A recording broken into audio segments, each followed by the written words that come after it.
La historia de mi mejor amiga, Valeria, es un relato perturbador de acoso y control que comenzó de manera aparentemente inocente.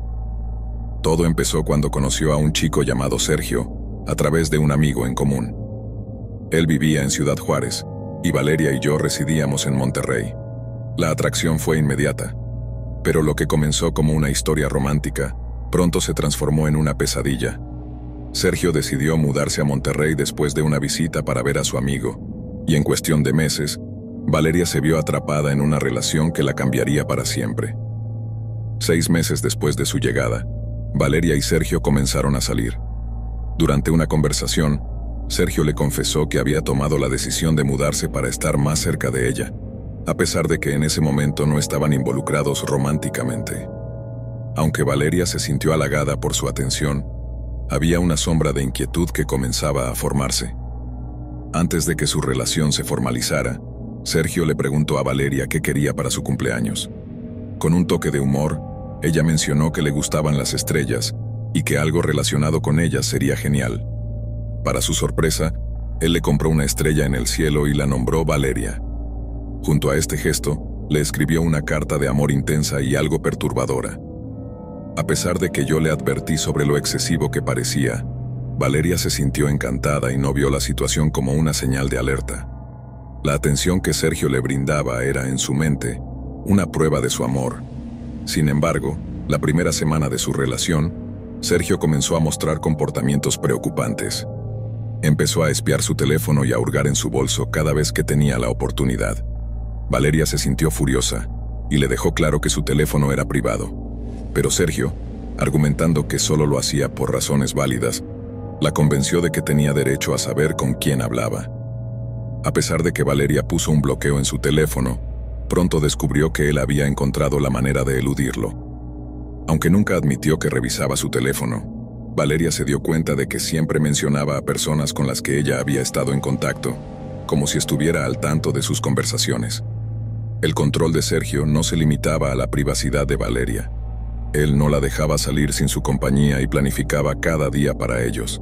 Exigía que Valeria cumpliera con esos planes y, si alguna vez cambiaba de idea, él armaba un escándalo, acusándola de mentirosa.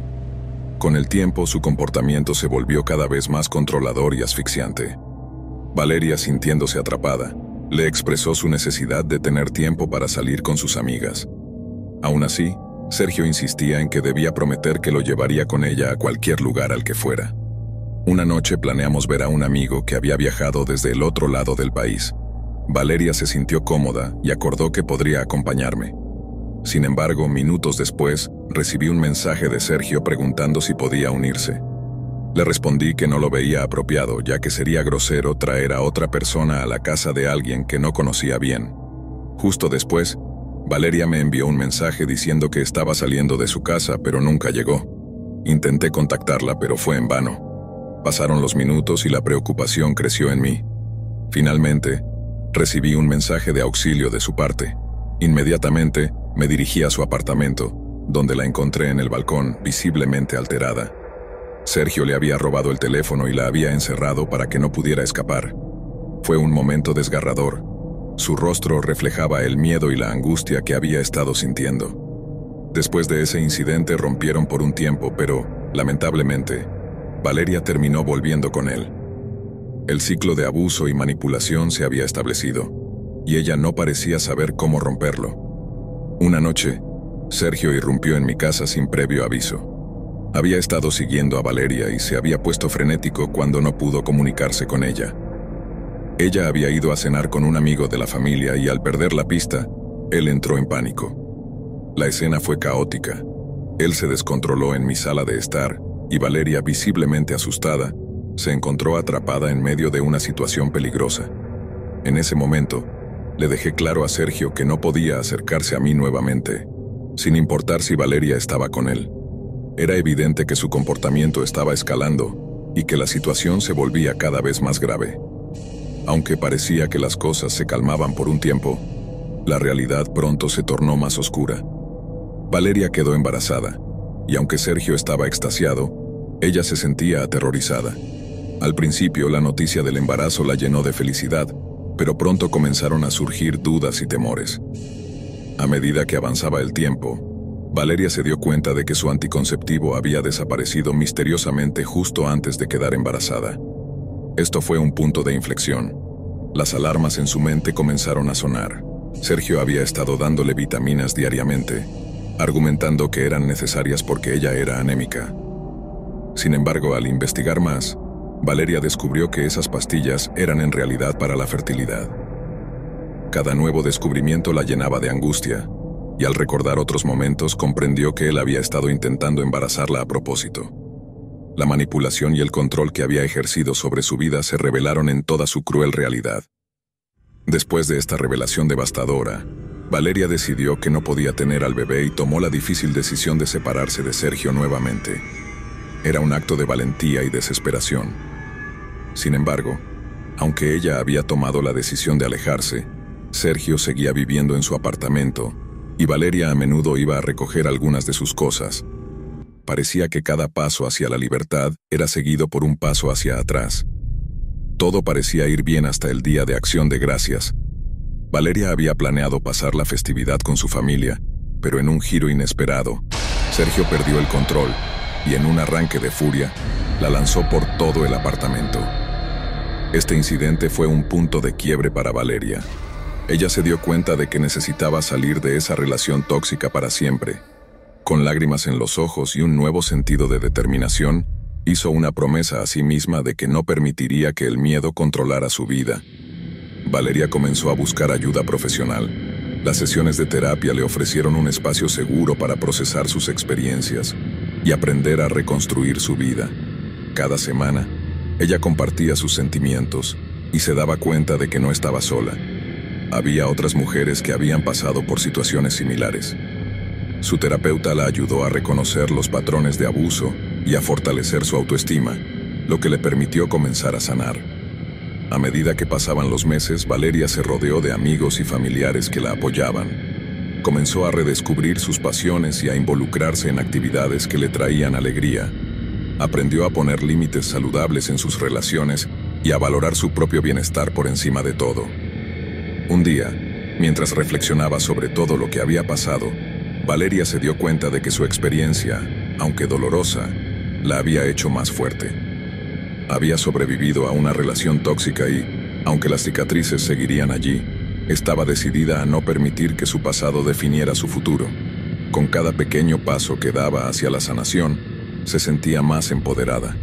Años después, Valeria se convirtió en una defensora de la salud mental y comenzó a compartir su historia para ayudar a otras personas que pudieran estar en situaciones similares.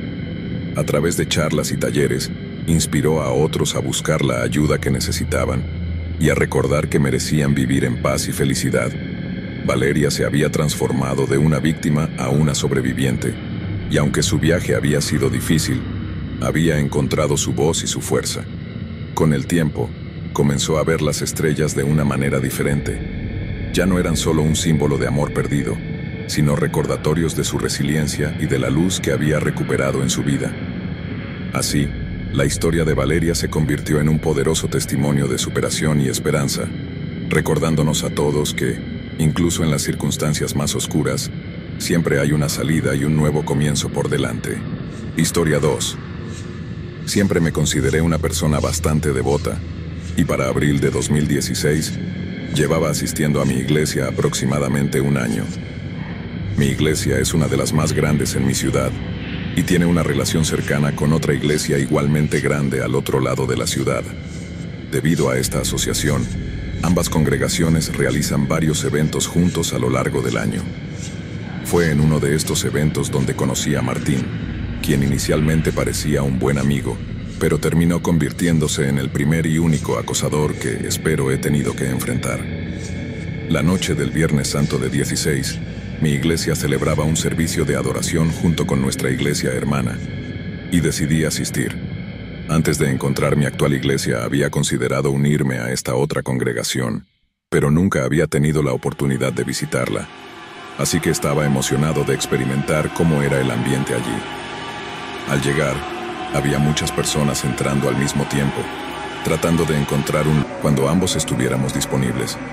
Es importante destacar que siempre he tenido un sexto sentido, cuando se trata de percibir a las personas, y si algo no anda bien, suelo sentirlo de inmediato.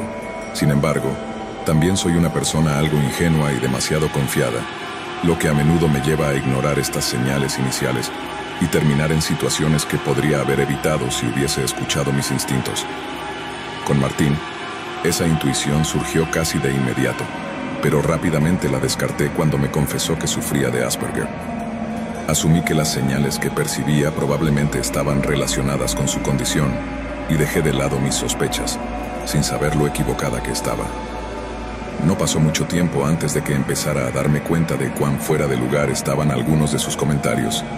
Apenas una semana después de conocernos, recibí una llamada inesperada de Martín mientras estaba en la escuela, sentado en el vestíbulo del edificio donde tenía la mayoría de mis clases ese semestre. Contesté, emocionada de hablar con mi nuevo amigo. Charlamos un rato y luego me preguntó si podíamos vernos, a lo que respondí que no podía porque estaba ocupada con los estudios. Martín lo entendió, y la conversación siguió por un rato más hasta que de repente tomó un giro oscuro y perturbador. Dios me dio una visión sobre ti, me dijo Martín de la nada. Quería decírtelo esa noche en la iglesia, pero no estabas lista para escucharlo. Sabía quién eras antes de que siquiera me hablaras porque Dios me lo mostró. Él tiene un plan para nosotros dos, pero solo se revelará si decidimos seguirlo juntos. Me quedé paralizada al escuchar esas palabras.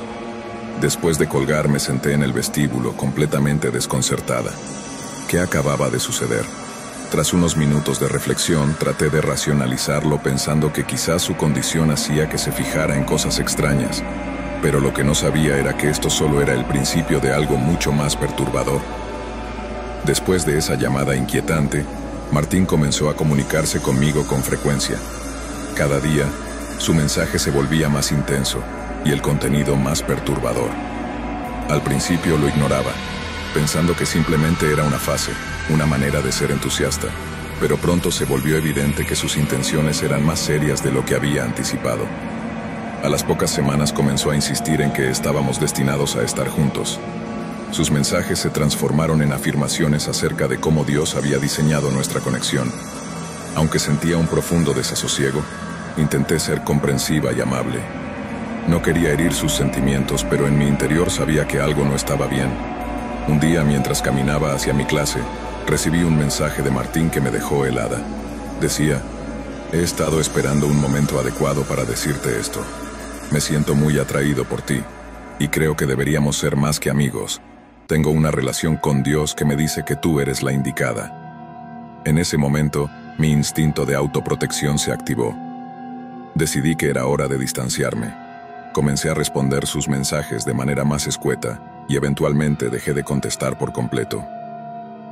Sin embargo, eso solo empeoró las cosas. Martín empezó a aparecer en lugares donde sabía que estaría. En la cafetería, en el campus, incluso en eventos a los que asistía con amigos. Su presencia se volvió abrumadora. Una noche, tras un evento en la iglesia, lo vi esperándome afuera. Intenté ignorarlo y seguir mi camino, pero me interceptó. ¿Por qué no me contestas? Necesito que entiendas lo que Dios me está mostrando, dijo, su voz tensa y sus ojos desorbitados. Sentí que mi corazón latía con fuerza. El miedo comenzaba a tomar control. Con el tiempo sus mensajes se tornaron más oscuros. Comenzó a hablar de castigo y de cómo su amor por mí era divino y debía ser aceptado. Fue entonces cuando comprendí que no solo se trataba de una atracción, había cruzado una línea peligrosa. Una tarde, tras un mes de constante acoso, decidí que ya no podía soportarlo más. Fui a hablar con el pastor de mi iglesia, explicándole la situación. El pastor tomó mi preocupación muy en serio y se ofreció a hablar con Martín en privado. A la semana siguiente me llamó para informarme que había hablado con él y que le había hecho entender que su comportamiento no era aceptable. Aliviada, pensé que tal vez podría retomar mi vida. Sin embargo, el alivio fue efímero.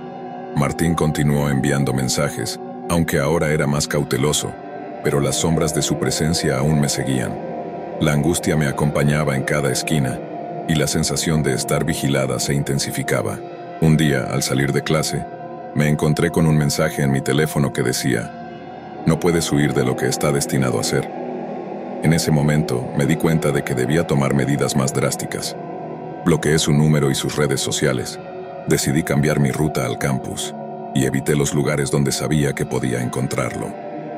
Sin embargo, su acoso no terminó ahí. Una noche, mientras regresaba a casa, lo vi de pie en la esquina de mi calle, esperando. Su mirada era penetrante y el miedo se apoderó de mí. Corrí hacia mi casa, cerré la puerta y llamé a la policía. Después de que la policía tomara mi declaración, decidieron hablar con Martín. Recibí un aviso de que había sido advertido, pero no podía descansar tranquila. A pesar de todo, Martín no desapareció por completo de mi vida. La incertidumbre y el temor se convirtieron en mis compañeros constantes. Con el tiempo, aprendí a vivir con el miedo, pero también a ser más cautelosa. Busqué el apoyo de amigos y familiares y, con su ayuda, encontré la fuerza para reconstruir mi vida. Aunque siempre tendría presente esa experiencia, también me sirvió como una lección sobre la importancia de escuchar mi instinto y establecer límites firmes. Hoy miro hacia atrás y reconozco cómo una amistad que comenzó con buenas intenciones se transformó en una pesadilla. Pero también sé que he crecido a partir de eso. Aprendí que a veces es vital alejarnos de situaciones que parecen inofensivas en un principio. La seguridad y el bienestar siempre deben ser nuestra prioridad. Historia 3. Crecí en una tranquila zona rural de Chiapas, rodeado de montañas imponentes y una naturaleza que, a pesar de su belleza, siempre me hizo sentir algo aislado del resto del mundo. Desde pequeño, el entorno rural me ofrecía la paz y la simplicidad de la vida en el campo. El aire puro, los sonidos de los animales, el ritmo tranquilo de los días que pasaban. Pero a medida que crecía, sentía una creciente fascinación por las grandes ciudades. Las veía como portales a otro tipo de vida, una que era mucho más vibrante y emocionante que la que conocía.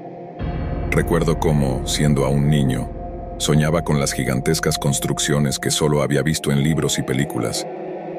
El contraste entre la vida rural, donde todo estaba más relacionado con lo natural y lo tradicional, y las ciudades con sus edificios altos, luces brillantes y cultura diversa, me resultaba increíblemente atractivo.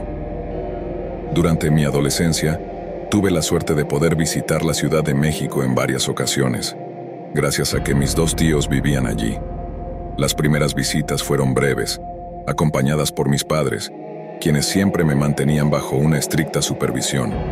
A pesar de ello, esas visitas me mostraron un destello de lo que significaba vivir en una metrópoli. Los enormes rascacielos, los innumerables restaurantes y cafés, la diversidad de las personas que llenaban las calles, todo parecía un mundo aparte de mi entorno rural. De alguna manera, esas visitas despertaron en mí una pasión por la ciudad, como si hubiera descubierto un universo paralelo que deseaba explorar más a fondo. Cada nuevo viaje era una oportunidad para descubrir algo más, para conocer más sobre esa vida urbana que tanto me fascinaba. Siempre he sido una persona reservada, lo que me hacía observar mucho más de lo que hablaba. Aunque introvertido, disfrutaba de cada momento que podía pasar en la ciudad, explorando a mi ritmo. Durante los últimos años de la preparatoria, mantuve una relación estable con una chica a quien conocía desde siempre. Ella también compartía ese mismo espíritu reservado, lo que probablemente fue una de las razones por las que conectamos tan bien. En la primavera de nuestro último año, en 2018, logramos convencer a sus padres de que nos llevaran a la Ciudad de México durante una semana. Fue una especie de premio de fin de curso, una oportunidad para relajarnos antes de la presión de los exámenes y la incertidumbre del futuro. Nos hacía mucha ilusión, pues sería la primera vez que viajaríamos juntos, sin la estricta vigilancia de nuestros padres. Sin embargo, las cosas empezaron a tomar un giro inesperado incluso antes de que el viaje comenzara. Mientras íbamos al aeropuerto, nos enteramos de que el hermano de mi novia, quien había viajado unos días antes, había tenido un incidente. Al parecer había probado una droga llamada DMT y se encontraba en el hospital. Esto provocó un cambio radical en los planes del viaje, ya que sus padres pasaron la mayor parte del tiempo en el hospital, preocupados por su hijo y atentos a su recuperación. Eso nos dejó a mi novia y a mí con bastante tiempo libre, ya que no querían que estuviéramos en el hospital todo el día. Parecía una oportunidad perfecta para explorar la ciudad a nuestro antojo. Pero, como pronto descubriríamos, las ciudades grandes pueden ser tan peligrosas como fascinantes. Ingenuidad y una cierta arrogancia juvenil me llevó a tomar decisiones imprudentes. Al haber recorrido varias veces la ciudad sin ningún incidente, me sentía confiado, casi invencible, y pensé que nada malo nos podía pasar. Así que ignoré muchos de los consejos de seguridad que mis tíos nos habían dado. Entre las decisiones más imprudentes estaba la de salir muy tarde por las noches, solo nosotros dos, vagando por la ciudad como si fuéramos locales. Las luces nocturnas de la Ciudad de México nos hipnotizaban, y la emoción de sentirnos adultos e independientes nos nublaba el juicio. Una de esas noches, después de un largo día explorando la ciudad, decidimos regresar al hotel en metro pasada la medianoche. El vagón en el que subimos estaba casi vacío, lo que me hizo sentir una ligera inquietud, aunque no lo suficiente como para desistir de nuestro plan. Mi novia se sentó al lado de un hombre de unos 40 años, que vestía una sudadera negra vieja y llevaba una mochila raída sobre sus hombros. El hombre tenía una apariencia desaliñada, pero no lo suficiente como para levantar sospechas inmediatas. Comenzó a hablar con ella de manera casual, pero había algo en su actitud que me inquietaba profundamente. Una especie de aura que me hacía sentir en peligro. Mi instinto me llevó a sentarme entre ellos, fingiendo que estaba cansado, para crear una barrera entre mi novia y él. La conversación con ella se detuvo de inmediato, y el hombre se centró en mí. ¿De dónde son?, preguntó, al parecer notando que nuestro acento delataba que éramos visitantes. Traté de mantener la calma y responderle con cortesía, pero cada palabra suya tenía un tono cada vez más inquietante, como si estuviera probando hasta dónde podía llevar la conversación. De repente, sin previo aviso, el hombre cambió por completo su actitud y me amenazó directamente. ¿Qué tal si me das todo el dinero que tienes en esa cartera tan gruesa? Asa, dijo mientras inflaba el pecho de forma intimidante. Mi corazón dio un vuelco, pero traté de no mostrar miedo. En un intento de desescalar la situación, sonreí nerviosamente y me reí, como si tomara sus palabras como una broma. Mi novia, por otro lado, estaba visiblemente aterrada, apretando mi mano con fuerza. Parece que tu novia te está agarrando como si fuera su última noche, comentó el hombre con una sonrisa siniestra. Tal vez debería ayudarlos a encontrar el camino de vuelta.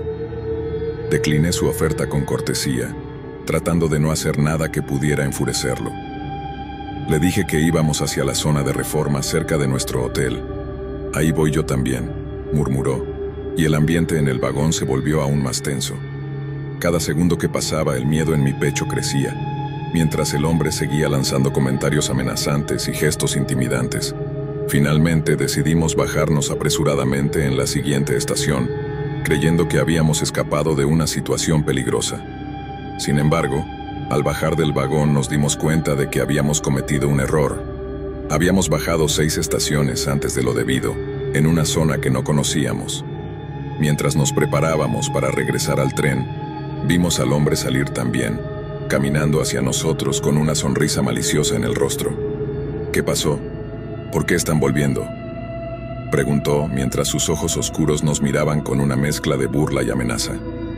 El terror en el rostro de mi novia era evidente, y yo hacía todo lo posible por mantener la calma y pensar en una salida.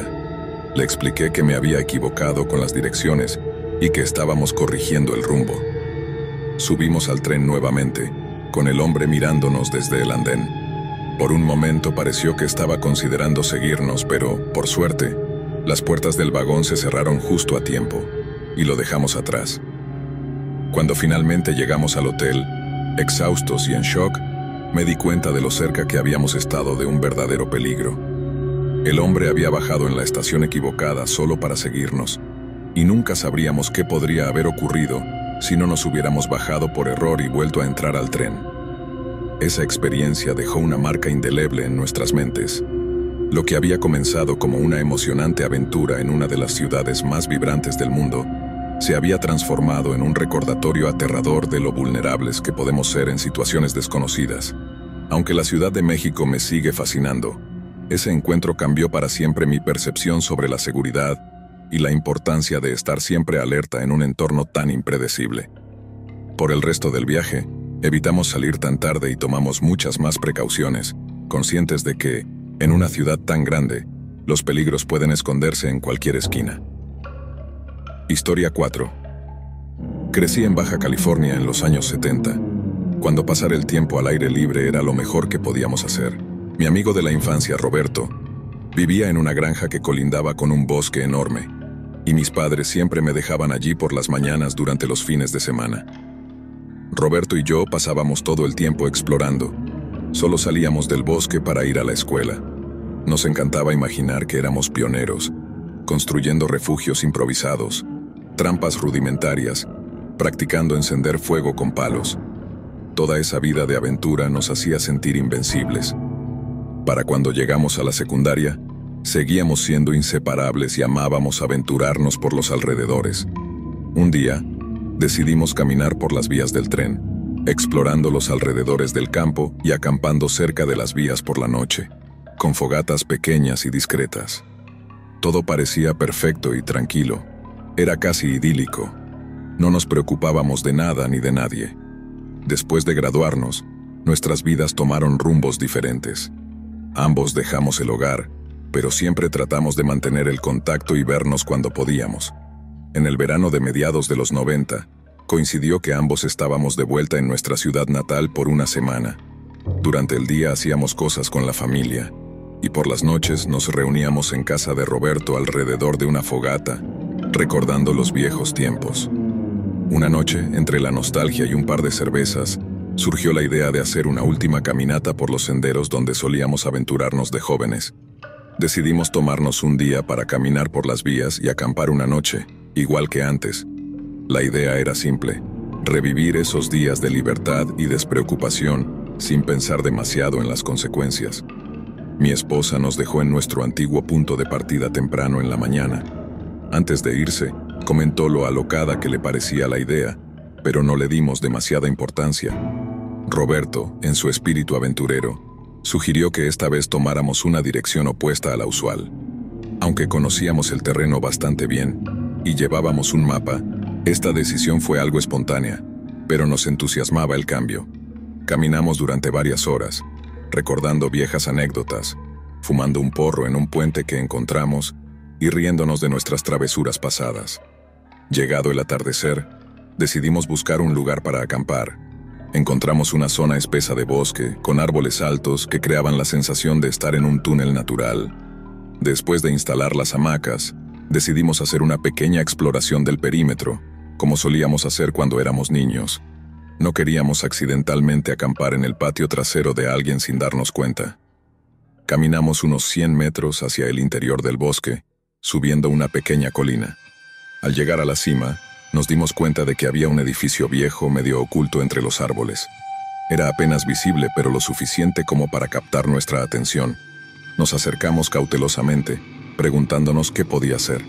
Desde lejos, parecía una iglesia antigua, casi en ruinas. Las tablas de madera estaban ennegrecidas por el moho y los años de abandono. Una cruz, corroída por el tiempo, seguía erguida en lo alto del tejado. Las ventanas no tenían cristal y las puertas eran solo marcos vacíos. Decidimos no entrar. Algo sobre el lugar nos provocaba una sensación de inquietud, así que dimos media vuelta y regresamos a nuestro campamento, aliviados de que una colina separara nuestra tienda de la iglesia. Al caer la noche, mientras charlábamos relajados en nuestras hamacas, el silencio del bosque fue interrumpido por un sonido que nos heló la sangre.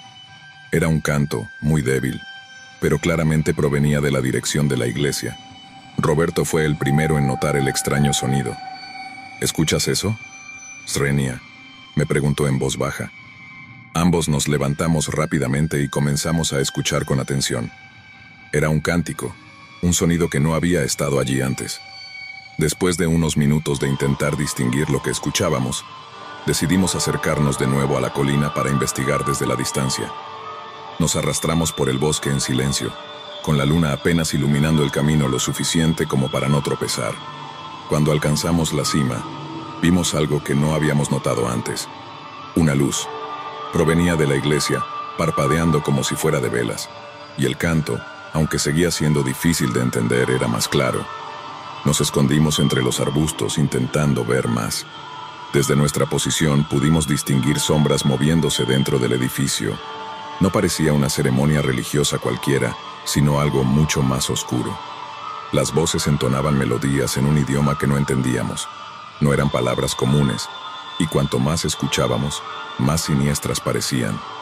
De repente, una voz masculina, profunda y poderosa, rompió el silencio. Era un sonido gutural, casi de ultratumba, como si estuviera predicando, pero en una lengua antigua. No entendíamos nada, pero la intensidad de la voz nos puso los pelos de punta. Roberto y yo compartimos miradas de puro terror. Algo no estaba bien, y lo sabíamos. Luego las voces se unieron en un grito largo y sostenido, que fue aumentando en volumen. La intensidad del sonido era insoportable. Me cubrí los oídos, sintiendo un pánico creciente. Y entonces, el grito cesó de golpe, dejando un silencio absoluto. Estaba a punto de sugerir que nos fuéramos cuando Roberto me agarró del brazo. «Están saliendo», susurró con voz temblorosa. Desde la iglesia vimos cómo una fila de figuras comenzó a salir, una tras otra, todas tomadas de la mano. Cada una de ellas llevaba una linterna que oscilaba erráticamente. A medida que se acercaban, comenzaron a cantar de nuevo, y las luces de las linternas se movían hacia nosotros. El miedo nos invadió y, sin pensarlo dos veces, corrimos de regreso a nuestro campamento. Cogimos nuestras cosas lo más rápido posible y nos dirigimos a las vías del tren, huyendo del lugar. Corrimos y corrimos, deteniéndonos solo para mirar hacia atrás. Las luces aún se movían, persiguiéndonos a través del bosque. Las linternas zigzagueaban en la distancia, como si las figuras estuvieran buscando algo, o a alguien. Finalmente, después de lo que parecieron horas, llegamos a una carretera. Según nuestro mapa, un pequeño pueblo estaba cerca, así que caminamos en esa dirección hasta encontrar una gasolinera abierta. Desde allí, llamamos a mi esposa, quien vino a recogernos rápidamente. No hablamos mucho del incidente después de eso. Algunos amigos lo tomaron a la ligera, diciendo que debían ser jóvenes jugando. Pero yo sabía que no era eso. Las voces, el canto, la sensación de ser perseguidos. Algo muy oscuro había en ese lugar, algo que prefiero no volver a enfrentar jamás. Historia 5. En los años 90, la ciudad de Greenville, en el estado de Ohio, era una de esas pequeñas comunidades donde nunca pasaba nada. Con sus casas victorianas, el aroma a café flotando desde las cafeterías y los vecinos que se saludaban por su nombre, la vida allí era tranquila, casi idílica. Pero lo que los ciudadanos de Greenville no sabían era que, bajo la fachada de normalidad, una serie de desapariciones y asesinatos brutales estaban a punto de sacudir su mundo. Este es el relato de una historia real que jamás se ha contado, una tragedia que fue silenciada durante años. El despertar del horror. El 12 de octubre de 1993, Mary Reynolds, una joven de 21 años, desapareció sin dejar rastro. La última vez que alguien la vio fue caminando hacia su trabajo en la tienda de comestibles local. La policía trató la desaparición como un caso común, sugiriendo que quizá Mary había decidido marcharse voluntariamente, pero sus padres sabían que algo andaba mal. Mary no tenía motivos para huir. Era feliz, responsable y muy cercana a su familia. 3 semanas después, otra mujer, Anna Miller, de 28 años, desapareció en circunstancias similares. Esta vez, la comunidad de Greenville comenzó a sentir el primer temblor del miedo. Las calles que alguna vez fueron seguras se llenaron de rumores, y las mujeres comenzaron a caminar en grupos temiendo por sus vidas. A pesar de las crecientes desapariciones, la policía no podía encontrar una conexión entre los casos. El horror alcanzó su punto álgido cuando el cuerpo de Anna Miller fue encontrado en las afueras de la ciudad, en un campo abandonado cerca de la carretera. Su cuerpo había sido brutalmente mutilado, casi irreconocible. La piel de su rostro había sido arrancada, sus manos cortadas y su abdomen abierto en un espectáculo de violencia pura. El asesino no solo la había matado, había recreado una escena de tortura inimaginable. El patrón oscuro. La autopsia de Anna reveló detalles escalofriantes. Había sido retenida durante días antes de ser asesinada. Las pruebas indicaban que había sido sometida a un sufrimiento extremo, su cuerpo mostrando señales de estrangulamiento repetido, como si el asesino hubiera jugado con la vida y la muerte de la víctima. Pero lo más aterrador fue que dentro de su cuerpo, los forenses encontraron restos de tierra y pequeños fragmentos de asfalto. Nadie podía entender por qué. La pequeña Greenville estaba en shock.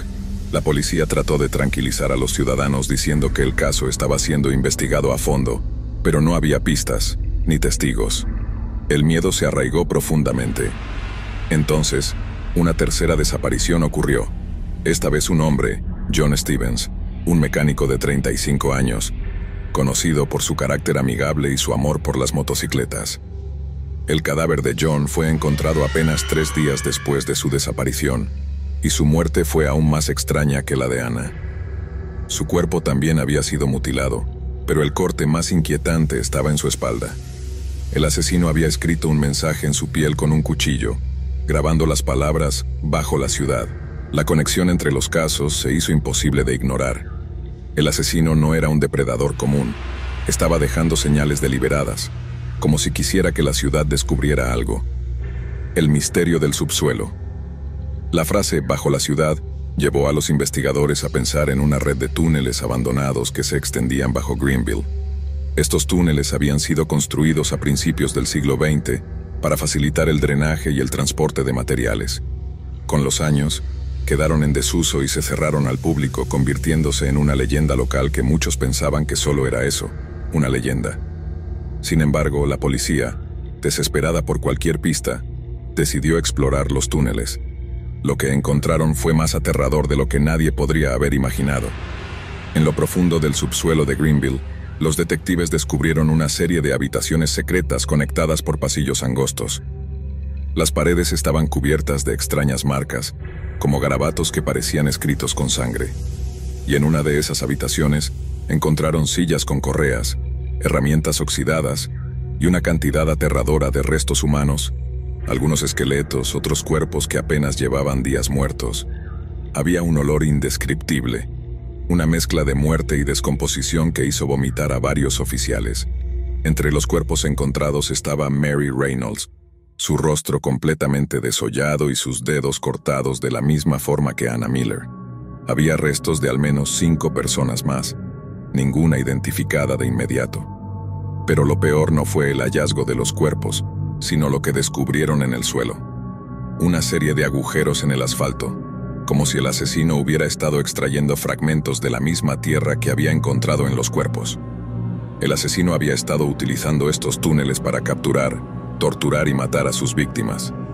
Pero la policía aún no entendía el significado detrás de las pistas que dejaba. Entonces, las desapariciones se detuvieron, como si el asesino hubiera terminado su obra o hubiera decidido desaparecer. El psicópata bajo el asfalto. Durante meses el caso quedó en un limbo de desesperación. Nadie sabía quién era el asesino, ni por qué había dejado de matar. La ciudad intentó volver a la normalidad, pero el miedo seguía latente. Los túneles fueron sellados y clausurados y la prensa dejó de cubrir el caso.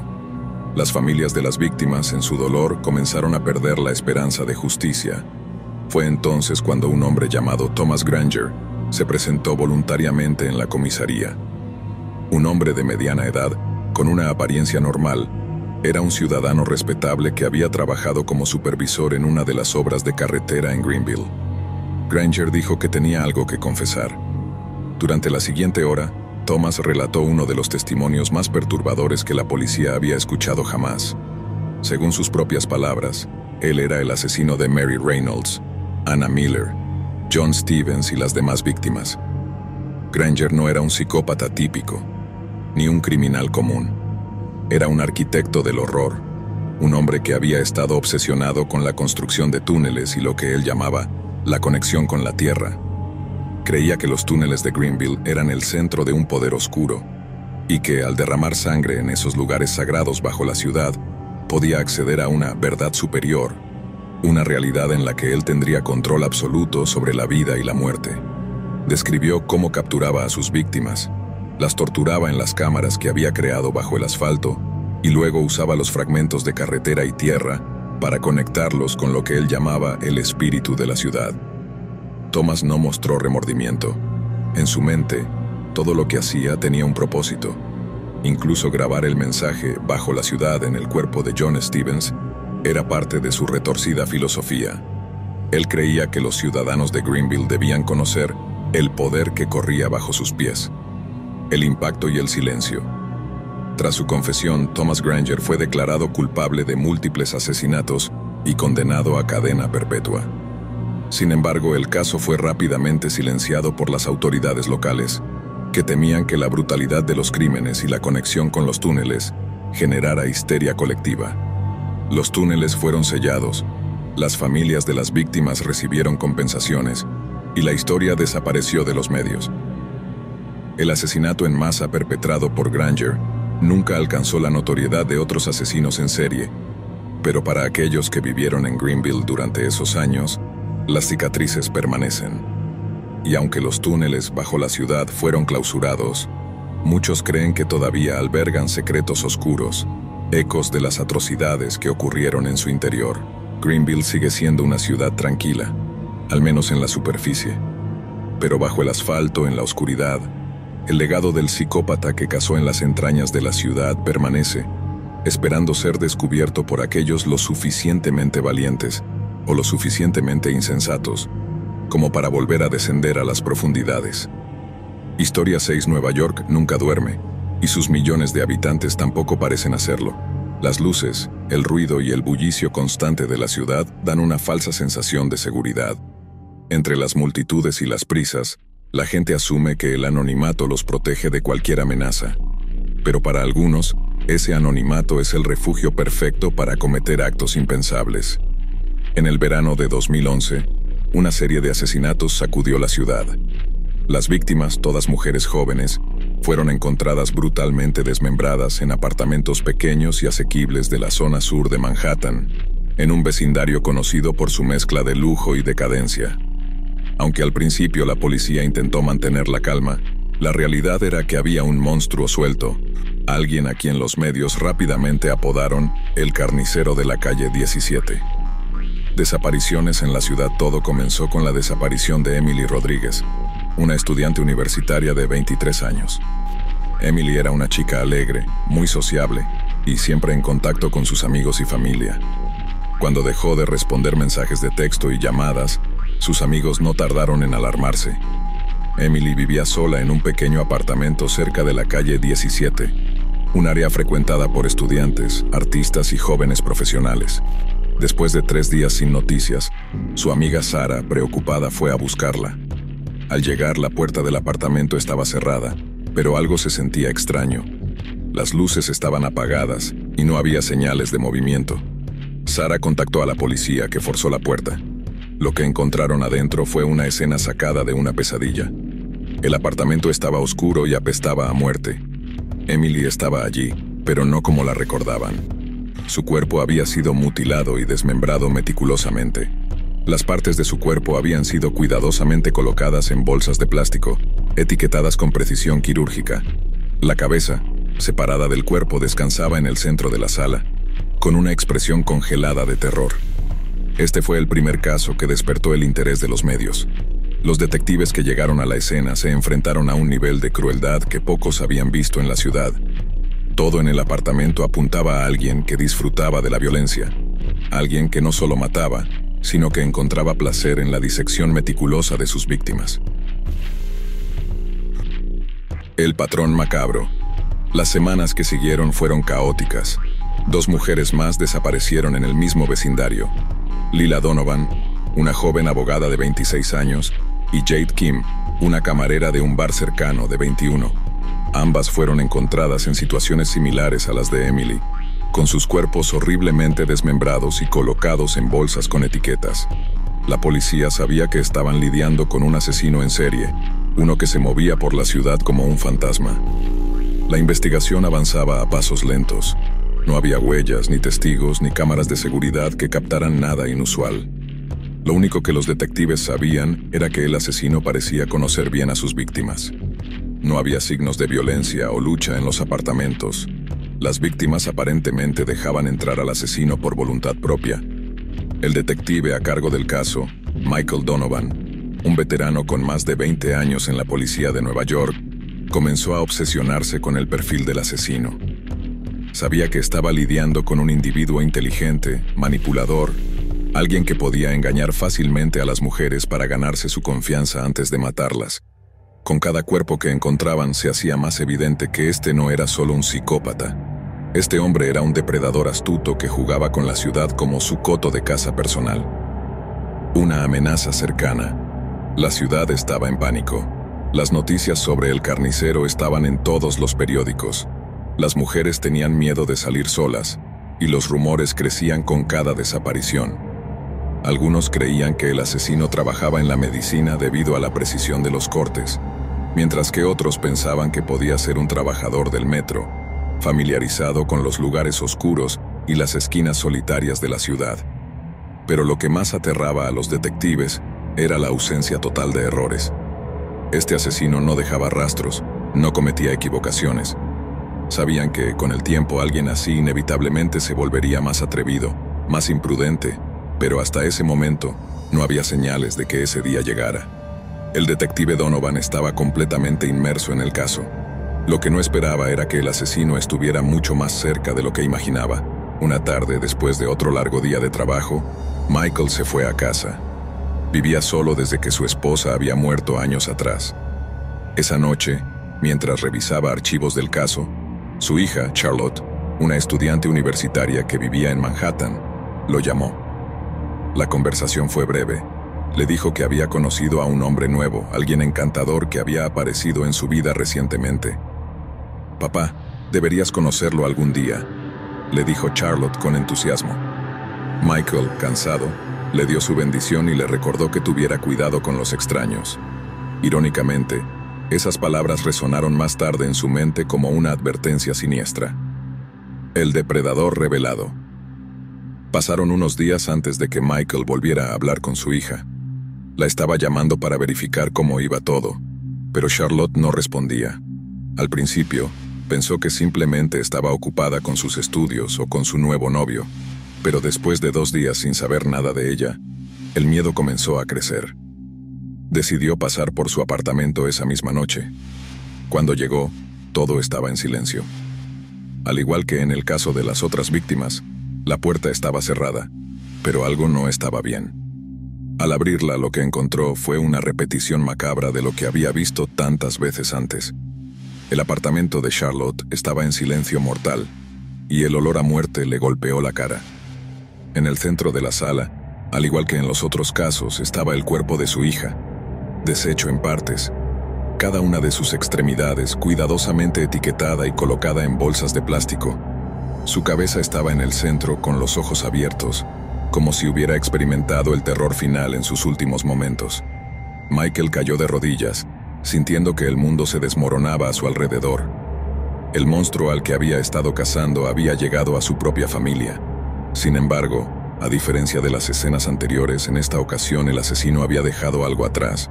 Un rastro de sangre, diminuto, casi imperceptible, lo condujo a un trozo de papel que descansaba en el suelo, cerca del cuerpo de Charlotte. Era un mensaje escrito con una caligrafía elegante y clara. «Siempre estuve cerca, Michael. Demasiado cerca. Gracias por no detenerme antes. Nos vemos pronto. El rostro del mal». Los días que siguieron fueron de un dolor insoportable para Michael. El detective, devastado, se dio cuenta de que el asesino no era un extraño. Era alguien que lo conocía, alguien que lo había estado siguiendo durante meses, tal vez años. Su vida, su trabajo y ahora su propia hija, todo se había entrelazado en la macabra obra del carnicero. Fue en medio de su duelo cuando recordó algo que le hizo helar la sangre: el nuevo novio de su hija, el hombre al que ella se refería con tanto entusiasmo. Decidió investigar más sobre él, preguntando a los amigos de Charlotte y revisando sus redes sociales. Su nombre era Jonathan Green, un hombre aparentemente carismático, con una vida impecable. No tenía antecedentes penales ni nada que indicara problemas. Sin embargo, cuando Michael buscó en los registros de la policía, descubrió que Jonathan Green no existía antes de 2010. No había registros de nacimiento, no había historial médico, nada. Era como si hubiera aparecido de la nada. Finalmente, los archivos que revisó revelaron algo escalofriante. Jonathan Green no era su verdadero nombre. Era uno de los tantos alias de un hombre que había sido investigado por delitos menores en otros estados, pero que siempre escapaba antes de ser atrapado. El carnicero había estado acechando la vida de Michael conociendo cada paso que daba en la investigación, y al final, había atacado donde más dolía. Michael Donovan dejó su trabajo después del asesinato de su hija. La policía no pudo capturar al hombre conocido como Jonathan Green, y el caso, al igual que tantos otros de asesinos en serie, se enfrió con el tiempo. Nadie sabía si la policía no pudo capturar al hombre conocido como Jonathan Green, y el caso, al igual que tantos otros de asesinos en serie, se enfrió con el tiempo.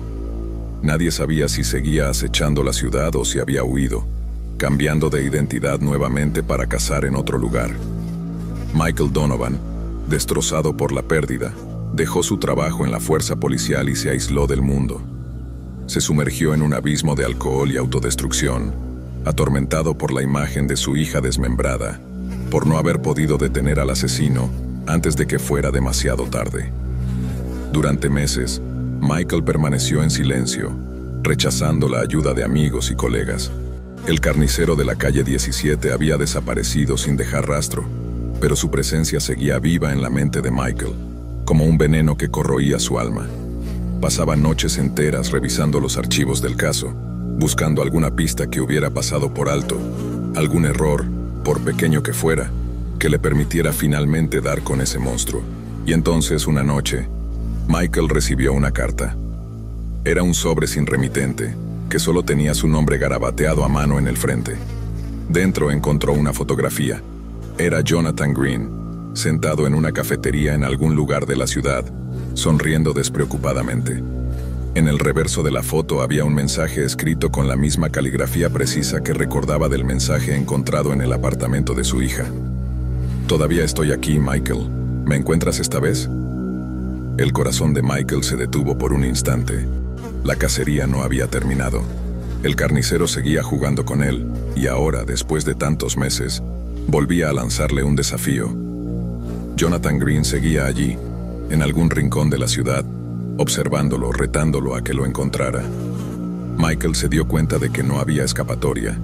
No podía continuar con su vida mientras el asesino de su hija siguiera suelto.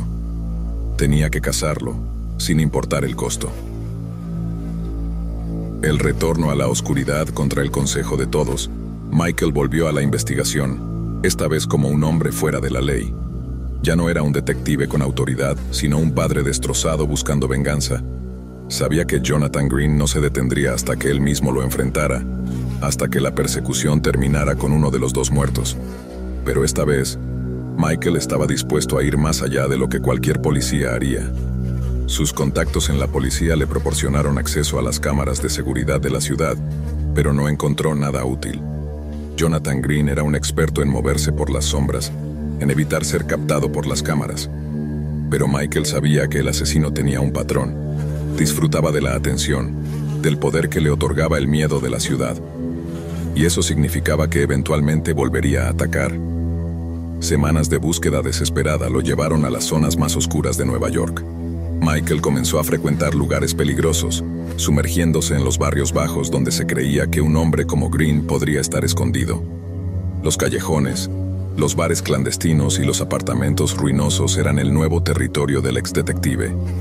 Con cada paso, sentía que estaba más cerca, que Jonathan lo estaba observando, esperando el momento perfecto para hacer su próximo movimiento. Una noche, mientras caminaba por una calle desierta en el distrito industrial, recibió una llamada de un número desconocido. Era la voz de Jonathan Green. «Michael, me alegra saber que sigues buscando. Espero que estés listo para el final porque esta vez no habrá errores», dijo con una calma inquietante. «Te espero en el lugar donde todo comenzó. Solo tú y yo. El lugar donde todo comenzó. El apartamento de su hija en la calle 17. Michael sintió cómo la adrenalina recorría su cuerpo. Este era el enfrentamiento final.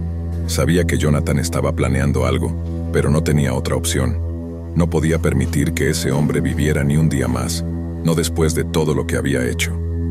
Armado con una pistola, un cuchillo y una determinación inquebrantable, se dirigió al apartamento. El edificio estaba oscuro y vacío. Subió las escaleras en silencio, su corazón latiendo con fuerza en el pecho. Cuando llegó a la puerta del apartamento de su hija, la encontró entreabierta. Jonathan lo estaba esperando. Dentro, la escena era tan retorcida como la primera vez. Las luces estaban apagadas y el olor a muerte parecía impregnar el aire, aunque no había cuerpos esta vez. Michael avanzó lentamente con el arma levantada, sus ojos ajustándose a la penumbra. Entonces, en el centro de la sala, lo vio. Jonathan Green estaba sentado en una silla, con las manos sobre las rodillas, sonriendo como si hubiera ganado una partida que solo él entendía. «Bienvenido, Michael. Sabía que vendrías», dijo con una voz suave, casi amable. «Te he estado esperando». Michael levantó el arma, pero Jonathan no se movió. No mostró miedo ni intención de huir. Sabía que no había escapatoria. Durante un momento que pareció eterno, ambos se miraron a los ojos, como si estuvieran conectados por una fuerza más allá de lo humano. «¿Por qué?», Srenia fue lo único que Michael pudo preguntar, su voz rota por el dolor. Jonathan inclinó la cabeza, como si estuviera considerando la pregunta por primera vez. «Porque podía. Porque me diste el mejor desafío de todos. Y ahora te toca a ti decidir cómo termina esto». El silencio cayó sobre el apartamento. Michael sabía que debía disparar, acabar con ese monstruo que había destrozado tantas vidas, incluida la suya. Pero de alguna manera, eso parecía demasiado simple, demasiado fácil para alguien que había jugado con él durante tanto tiempo. Con un grito de rabia, Michael bajó el arma y se abalanzó sobre Jonathan, usando el cuchillo que había traído consigo. Jonathan no resistió. Cuando el cuchillo atravesó su carne, una sonrisa de satisfacción cruzó su rostro. Mientras Michael apuñalaba una y otra vez, el asesino murió con una sonrisa en los labios, disfrutando de su propia muerte tanto como de las de sus víctimas. Cuando la policía llegó, encontraron a Michael cubierto de sangre, de pie sobre el cadáver de Jonathan Green. No hubo juicio, no hubo arresto. El caso del carnicero de la calle 17 estaba cerrado. Michael fue liberado, pero la victoria no trajo la paz que había esperado. La muerte de Jonathan Green no le devolvió a su hija, ni sanó las cicatrices que ese hombre había dejado en su vida. Durante los meses siguientes, se fue alejando aún más del mundo, perdido en sus pensamientos, atormentado por los recuerdos. Sabía que, aunque el asesino había muerto, la sombra de sus crímenes seguiría acechándolo hasta el final de sus días. Y así, el carnicero de la calle 17 desapareció para siempre, pero su legado de muerte y sufrimiento nunca fue olvidado en la ciudad que nunca duerme. Historia 7. Cada ciudad tiene sus propios secretos. Sin importar qué tan pacífica o pequeña sea, siempre hay algo oscuro que permanece enterrado bajo la superficie, una historia de la que nadie quiere hablar. En Deep Woods, un pequeño pueblo en el norte del estado de Nueva York, la gente recordaba con terror el nombre de David Harrington, aunque muchos preferían olvidarlo. David había sido un vecino aparentemente normal. Alto, de complexión delgada y con una sonrisa afable, era el tipo de persona que todos saludaban por la calle, pero nadie realmente conocía. Vivía solo, en una granja a las afueras del pueblo, y aunque su comportamiento era un poco excéntrico, nadie lo consideraba peligroso. Al menos no hasta que empezaron a desaparecer personas. Era el verano de 1982 cuando las desapariciones comenzaron. Primero fue Laura Jenkins, una joven de 19 años que acababa de graduarse de la escuela secundaria. Salió una noche a casa de una amiga y nunca regresó. Sus padres, desesperados, organizaron búsquedas y pidieron ayuda a la policía, pero no hubo rastros de ella. Luego fue Mark Stevens, un camionero que solía pasar por el pueblo cada par de semanas. Su camión fue encontrado estacionado en un área de descanso cerca del bosque, pero de él no había señales. La gente comenzó a murmurar. Las desapariciones parecían extrañas, sin patrón aparente, pero todos sentían una inquietud en el aire. Algo maligno se cernía sobre Deep Woods. No fue hasta la desaparición de la hija del sheriff, Annie Carter, cuando el miedo se convirtió en pánico. Annie tenía apenas 16 años y era una chica vivaz, conocida por su carácter alegre. El día que desapareció, el pueblo se paralizó. Las familias dejaron de salir de noche, las puertas se mantenían cerradas y las miradas desconfiadas comenzaron a recorrer las calles. Nadie estaba a salvo. Fue en medio de esa desesperación cuando un grupo de jóvenes decidió investigar por su cuenta. Entre ellos estaba Josh Williams, quien había sido amigo de Annie desde la infancia. Estaba convencido de que la policía no estaba haciendo lo suficiente y junto con otros 2 amigos, Peter y Samantha, planearon rastrear el bosque donde se encontraron los primeros rastros de Mark. Una noche, armados con linternas y cuchillos, se aventuraron en los densos árboles. El bosque de Deep Woods siempre había tenido un aura extraña. Los árboles, altos y torcidos, bloqueaban la luz de la luna, sumiendo el área en una oscuridad casi tangible. A medida que avanzaban, el aire parecía volverse más frío y opresivo. Tras horas de búsqueda, Peter notó algo. A un costado del camino de tierra, entre los arbustos, había lo que parecía una entrada oculta, cubierta por ramas y hojas secas. Se trataba de una pequeña cabaña, a la que no se podía acceder por los caminos principales. Al acercarse, se dieron cuenta de que no era una cabaña cualquiera. Las ventanas estaban cubiertas con tablas de madera, y la puerta tenía varios cerrojos oxidados. «Esto no es normal», murmuró Samantha, sintiendo un escalofrío recorrerle la espalda. A pesar del miedo, Josh empujó la puerta. Lo que vieron adentro los dejó sin palabras. El interior de la cabaña estaba cubierto de fotos, decenas de imágenes pegadas en las paredes, todas de las víctimas desaparecidas. Laura, Mark, Annie, estaban todas ahí.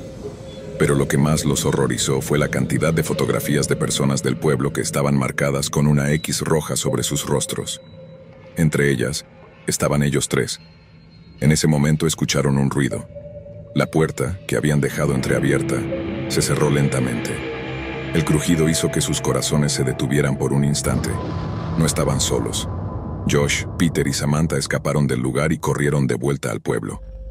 Aterrados, fueron directamente con el sheriff, quien inicialmente se mostró incrédulo. Sin embargo, cuando escuchó la descripción del lugar, su rostro se tornó pálido. Conocía esa cabaña. Se encontraba en los terrenos de la granja de David Harrington. La policía se movilizó rápidamente. Rodearon la granja esa misma noche, pero lo que encontraron dentro fue mucho peor de lo que cualquiera esperaba. En el sótano de la casa, que estaba oculto tras una puerta disimulada bajo la alfombra, había una cámara de tortura. El lugar olía a podredumbre y había instrumentos oxidados, manchados de sangre. Pero lo más impactante fue un pozo profundo en el centro del sótano, cubierto por una pesada tapa de metal. Al abrirlo, los oficiales descubrieron los cuerpos de varias de las víctimas desaparecidas. David Harrington las había arrojado vivas al pozo, dejándolas morir lentamente en la oscuridad. Algunos cuerpos estaban irreconocibles por el estado de descomposición, pero entre ellos se encontraron a Annie, todavía con su ropa de la última noche en que fue vista con vida. El sheriff, destrozado, se desmoronó en el lugar, incapaz de comprender cómo alguien en quien había confiado podía ser responsable de tal horror. David no estaba en la granja cuando la policía llegó, y lo que siguió fue una cacería a nivel estatal. Durante semanas los agentes rastrearon cada rincón, cada carretera, pero era como si David se hubiera desvanecido en el aire. El miedo en Deep Woods no desapareció con el descubrimiento de los cuerpos, más bien aumentó. El monstruo aún estaba suelto. Un mes después, en una gasolinera a las afueras del estado, un hombre fue detenido tras comportarse de manera sospechosa. Era delgado, con ojos hundidos y una barba desaliñada. Llevaba puesto un sombrero raído que ocultaba parte de su rostro. Cuando el empleado de la gasolinera intentó iniciar una conversación, el hombre se puso nervioso y huyó. Fue entonces cuando la policía que patrullaba cerca lo detuvo. El hombre era David Harrington. Había estado ocultándose en los bosques, sobreviviendo con lo que encontraba y evitando el contacto con la gente. Su captura fue motivo de alivio para el pueblo, pero el juicio reveló los más oscuros secretos de su mente. David confesó haber matado a al menos 12 personas en un periodo de 5 años, pero lo que estremeció al jurado fue su razón. Quería ser inmortal. Según su propio testimonio, creía que al arrebatar la vida de otros y someterlos a su voluntad, parte de su esencia viviría en él para siempre. Durante el juicio, mostró una calma perturbadora. Nunca mostró arrepentimiento, y en más de una ocasión, sonrió mientras relataba los detalles de sus crímenes. Incluso mencionó que había más cuerpos ocultos en el bosque, pero nunca reveló sus ubicaciones exactas. Para él, aquellos cuerpos eran su legado, y no quería que fueran descubiertos. David Harrington fue sentenciado a cadena perpetua sin posibilidad de libertad condicional. Fue enviado a una prisión de máxima seguridad, donde se mantuvo en aislamiento debido a su comportamiento errático. Sin embargo, un año después de su encarcelamiento, ocurrió algo inesperado. David desapareció de su celda. Las cámaras de seguridad no registraron ninguna actividad inusual, y no había señales de que alguien hubiera entrado o salido. Era como si se hubiera esfumado. Algunos dijeron que se había escapado, otros creían que había sido asesinado y su cuerpo ocultado por otros reclusos. Pero una cosa era segura: el pueblo de Deep Woods nunca volvió a ser el mismo. Incluso hoy, décadas después, los residentes del pueblo hablan en voz baja sobre David Harrington. Algunos aseguran haberlo visto en los bosques en noches sin luna, su figura acechando entre los árboles. Otros simplemente evitan salir después del anochecer. La sombra de aquel psicópata aún se cierne sobre Deep Woods, y el miedo a que algún día regrese sigue latente en los corazones de quienes aún recuerdan su nombre. Gracias por acompañarnos hasta el final. Si disfrutaste del video, asegúrate de suscribirte al canal para no perderte ninguno de nuestros próximos contenidos. Activa la campanita de notificaciones para recibir alertas cada vez que publiquemos un nuevo video. Así estarás siempre al tanto de nuestras últimas aventuras, recomendaciones y mucho más.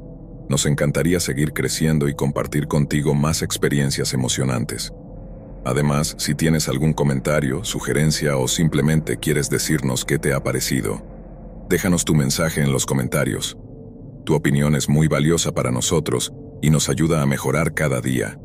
Gracias por ser parte de nuestra comunidad y por tu continuo apoyo.